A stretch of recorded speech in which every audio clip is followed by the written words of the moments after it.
De graves inondations ont ravagé Chiang-Mai alors que le niveau de l'eau dans la rivière Pigne a atteint un record de 5,3 mètres samedi, tandis que 2 autres éléphants emportés par les eaux depuis un sanctuaire animalier bien connu ont été retrouvés morts dans le district de Mae Tan. La rivière, qui traverse la ville de Chiang-Mai, montait rapidement et son niveau a atteint 5,30 mètres au pont Nawara vers midi samedi, battant des records qui tenaient depuis 50 ans. Dans de nombreuses zones, les eaux atteignaient environ 1 mètre de profondeur samedi. Les principales zones économiques de Chiang-Mai ont été durement touchées à nouveau, alors qu'elles commençaient à peine à se remettre d'une précédente inondation majeure survenue le 26 septembre. Un quartier d'affaires clé de la route Chang Khan et le Night Bazaar étaient sous 1 mètre d'eau, forçant de nombreux magasins à fermer. La montée des eaux a poussé les autorités à évacuer les touristes vers des zones plus sûres. Cependant, plusieurs hôtels restent ouverts et s'occupent des visiteurs ayant décidé de rester. Tragédie des éléphants. Dans le district de Mae Tan, un effort massif est en cours pour localiser les animaux piégés dans les eaux montantes et les courants rapides qui ont submergé le célèbre parc naturel des éléphants. Le parc abrite 126 éléphants, dont 2 ont été confirmés morts après avoir été emportés par les eaux. Fanfasset, une éléphante, a été retrouvée morte près du complexe Sipsan dans le district de Mae Tan samedi matin. L'autre pachyderme mort serait Plang Maekor, qui avait une patte handicapée. Toutefois, le personnel du parc travaille encore à confirmer son identité. La conservationniste Sandrine Scheller, fondatrice du parc, a déclaré sur sa page Facebook que vendredi avait été une journée sombre et morose pour le parc. Après avoir reçu l'alerte aux inondations jeudi, le personnel a commencé à évacuer les éléphants vers des terrains plus élevés, et cet effort s'est poursuivi jusque tard dans la nuit de vendredi. Cependant, l'eau continuait de monter, et même les zones surélevées n'ont pas été épargnées. L'ensemble du village des éléphants est désormais gravement inondé. Nos animaux dérivent dans les eaux. Nos éléphants ne sont pas enchaînés, mais restent dans des enclos clôturés, a écrit Madame Sanduan. L'eau a monté à plus de 3 mètres et dépasse les clôtures des abris des animaux, atteignant presque les toits. Notre éléphante aveugle Mae Ploidaan, Plang Mae Miboun et plusieurs autres ont été emportés par les violentes inondations sous nos yeux. De nombreuses vaches et buffles du parc ont également disparu lors de ces graves inondations. Tous les chats et chiens du complexe sont sains et saufs, a-t-elle précisé, mais il n'y avait pas de cage pour les animaux. Elle a exprimé sa gratitude envers les sauveteurs, les bénévoles et les agences gouvernementales pour leur aide. De nombreux camps d'éléphants ont également envoyé leurs mahous pour aider à contrôler les éléphants paniqués et à les évacuer.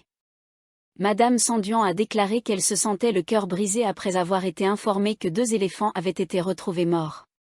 Elle a également demandé de l'aide pour évacuer 23 chevaux aveugles et âgés du parc inondé et a sollicité des dons de vieux vêtements et de couvertures pour des milliers de chiens et de chats après que les inondations ont emporté tout ce qui se trouvait dans leurs enclos. Le parc est célèbre pour son travail de sauvetage et de réhabilitation des éléphants. Il sert également de sanctuaire pour d'autres animaux comme les chats, les cochons, les buffles d'eau et les oiseaux. La première ministre Paetongtarn Shinawatra a exprimé sa satisfaction quant aux résultats de sa participation au 3e sommet du dialogue de coopération asiatique, ACD, au Qatar, déclarant que de nombreux pays ont manifesté leur intérêt pour investir en Thaïlande, notamment dans des initiatives de stockage alimentaire. Après son discours lors de son premier sommet à Doha, au Qatar, jeudi, Madame Paetongtarn a déclaré aux médias que plusieurs pays avaient exprimé leur intérêt à renforcer leur coopération avec la Thaïlande, en particulier dans les domaines de la technologie et de l'éducation. La première ministre a mentionné qu'elle avait eu des discussions avec le président iranien Masoud Pezeshkian, l'émir du Qatar, le cheikh Tamim bin Hamad Al Thani, et Emomali Rahmon, le président du Tadjikistan. Elle a également été reçue en audience par le prince héritier du Koweït, le cheikh Sabah Al-Khaled Al-Hamad Al-Mubarak Al-Sabah. Selon Madame Paetongtarn, la Thaïlande a proposé de devenir un centre de stockage alimentaire pour les pays du Moyen-Orient, dans le cadre des efforts de la région pour garantir la stabilité alimentaire. De nombreux pays ont manifesté leur intérêt à investir dans ce projet, a-t-elle précisé. Lors de son discours au sommet, Madame Paetongtarn a déclaré « L'Asie, qui abrite environ 60% de la population mondiale, est au centre de la sécurité énergétique et alimentaire mondiale, la puissance et aussi la cuisine du monde. La force de la Thaïlande dans le secteur alimentaire et agricole peut contribuer à l'économie locale ainsi qu'à l'intention du pays de répondre à la demande croissante mondiale en approvisionnement alimentaire, a-t-elle ajouté. Elle a exhorté les nations membres de l'ACD à renforcer les réseaux commerciaux et à harmoniser les normes pour garantir que la chaîne d'approvisionnement alimentaire mondiale reste solide et résiliente. Elle a également appelé toutes les parties impliquées dans les tensions croissantes au Moyen-Orient à faire preuve de la plus grande retenue, à cesser immédiatement tout acte hostile, à protéger les infrastructures civiles et à se conformer au droit humanitaire international et à la Charte des Nations Unies. La Première ministre a invité les partenaires de l'ACD à se joindre à la Thaïlande pour développer de nouveaux corridors commerciaux qui amélioreront la connectivité et stimuleront la croissance économique à travers le continent, en soulignant l'importance de rester un acteur central de l'économie mondiale. Après la présentation par Madame Paetongtarn du projet d'entrepôt alimentaire de la Thaïlande, plusieurs discussions bilatérales et multilatérales avec divers pays ont eu lieu pour faciliter le dialogue et les actions futures, selon le ministre du Commerce, Pichai Naritaphan. Monsieur Pichai a souligné que la situation sécuritaire instable au Moyen-Orient pourrait affecter la sécurité alimentaire de la région, et que les pays de cette zone pourraient nécessiter un mécanisme pour garantir la disponibilité alimentaire en cas de besoin. Il a ajouté que la Thaïlande avait la capacité non seulement de servir de principal entrepôt alimentaire pour le Moyen-Orient, mais aussi de livrer des produits alimentaires prêts à consommer dans la région en moins de 24 heures. Le principal groupe rebelle Karen, qui combat l'armée du Myanmar, a refusé de mettre fin à la fermeture, qui dure depuis un an, de l'autoroute asiatique reliant Myawaddy à la frontière thaïlandaise, affirmant que l'armée pourrait l'utiliser pour progresser vers ses positions.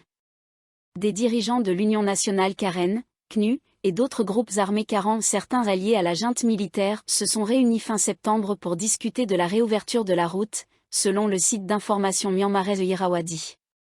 Tant la junte du Myanmar que le gouvernement thaïlandais ont demandé la réouverture de la route afin de faciliter les transports, ce qui, selon eux, réduirait les prix des denrées alimentaires et d'autres biens pour les consommateurs.